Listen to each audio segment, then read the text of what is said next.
It's the Agribusiness Report. I'm Tony St. James, and we're joined today by the Honorable Senator from Colorado, Michael Bennet. Great to see you. Great to see you, Tony. Okay, well, we're back in DC trying to wrap things up for this Congress, getting ready for the next Congress, but I know Farm Bill has been on your mind. We've had 26 listening sessions around the state of Colorado. We're just getting started. That's how we begin every farm bill, is by going out and listening to what farmers and ranchers have to say in Colorado. I'd say if I had to summarize those meetings, this time costs are a huge issue for people. Drought is a huge issue. I mean, we're in a 1,200-year drought in the American West, and labor, and people just having to sell their equipment because they actually can't hire people to do the work they need them to do. You mentioned the listening sessions. How vital is that for you as you sit down right across from here in the hearing room? I think it's critically important. You know, the Agriculture Committee is an interesting committee because it's not a partisan committee. I mean, we have Republicans and Democrats on it, but it's not. They're not partisan divides. What they sometimes are regional divides. And in the context of the drought that we're facing, I think the voice of the Western farmer and rancher really needs to be part of this discussion.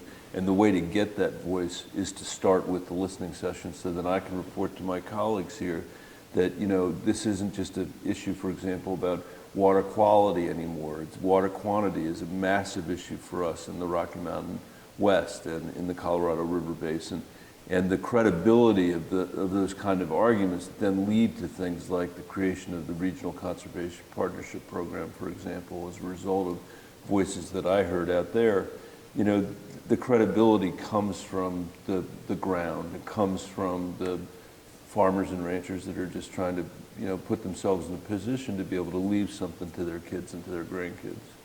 And obviously that Western drought didn't happen overnight, so we can't solve it overnight, but are there some paths forward? Yeah, I think there are. You know, we were able to get in the infrastructure bill last year $8 billion for Western water. We were able to get $10 billion for our forests. You know, we have not invested in our forests. They've been decimated by climate change and by beetle kill and other things. And that's where our watersheds begin in the West, are in those national forests. So that $10 billion is going to be enormously important. At the end of the session last year, we got $4 billion for the Colorado River Basin. That's going to put us in the position, I hope, to be able to demonstrate how we can do some water saving along the Colorado River. This can't fall just on agriculture. It has to be, you know, everybody that's going to take responsibility. But in the longer term, what we need is for the upper basin and the lower basin, the Colorado, those different states, to forge a consensus about what we're going to do to go forward. And then the federal government, and I'm already working with some Democratic and Republican colleagues on this, the federal government is going to have to figure out how to backstop that agreement. We're going to need resources from the federal government to do that.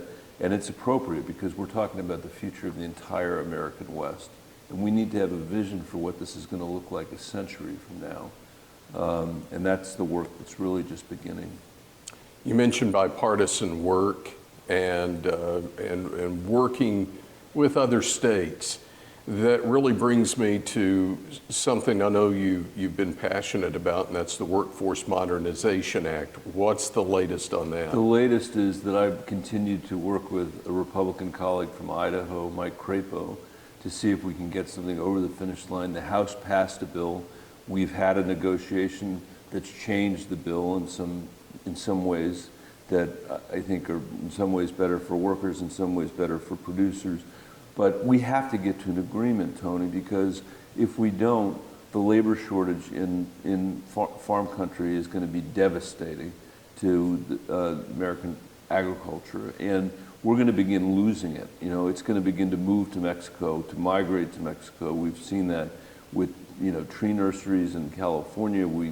I'm deeply worried about the future of the dairy industry. So I am hoping that in this lame duck session that we're in, that we can actually make it a little bit less lame by passing the Farm Work Modernization Act. That would be a big step forward.